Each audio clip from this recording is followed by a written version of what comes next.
Beats are the periodic rise and fall in the loudness. Loudness means amplitude of its sound.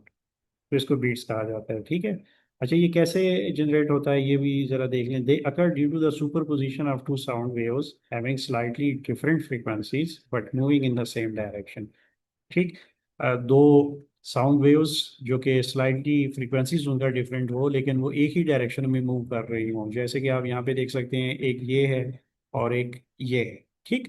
और ऐसा है कि बाज़ दफ़ा आपको साउंड जो है वो ज़्यादा लाउडर सुनने में मिलती है। उसकी वजह ये होती है कि वेव्स जो होती हैं, साउंड वेव्स, वो कंस्ट्रक्टिव इंटरफेरेंस में आपके पास पहुंच रही होती हैं और बाज़ दफ़ा बहुत ही सॉफ्ट आपको फील होती हैं। उसकी वजह ये होती है कि डिस्ट्रक्टिव इंटरफेरेंस के साथ आपके पास पहुंच रही होती है, ठीक है, या ना होने के बराबर पहुंच रही होती हैं।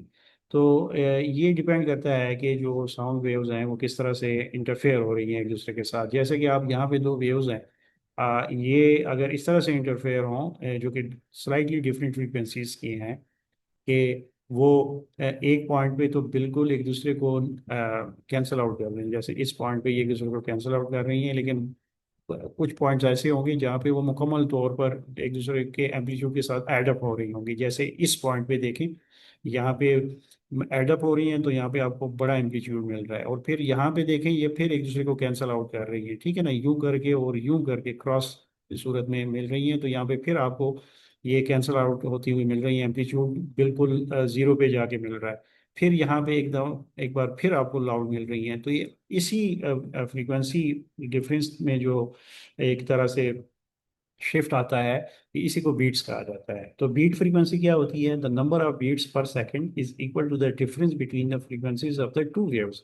और ये हम किस तरह से कैलकुलेट करेंगे? एफ बीट्स यानी बीट्स की frequency equals F1 minus F2 modulus, यानी इनका डिफरेंस जो होगा हमेशा पॉजिटिव साइन के साथ हम लेंगे, ठीक है। अगर ये डिफरेंस जो है फ्रीक्वेंसी का वो 10 हर्ट्ज से ज़्यादा है, तो ऐसे में फिर हम beats are difficult to recognise, तो फिर हम बीट्स को रिकॉग्नाइज नहीं कर पाएंगे। तो ये इसकी लिमिट है, तो ये पॉइंट भी आपने याद रखना है, सही है।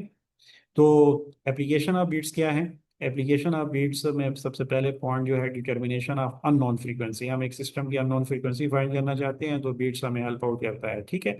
Beats are use to find the frequency of unknown tuning fork by comparing it with the standard one, ठीक।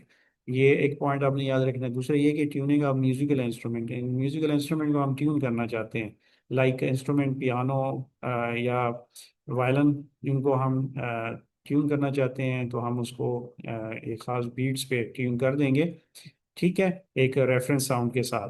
तो ये भी एक एप्लीकेशन साइट पे हम आपके पास है। Variety in music, musicians use beats intentionally to produce pleasant variation and sound, different आपको साउंड मिलते हैं, तो ये भी पॉसिबल है।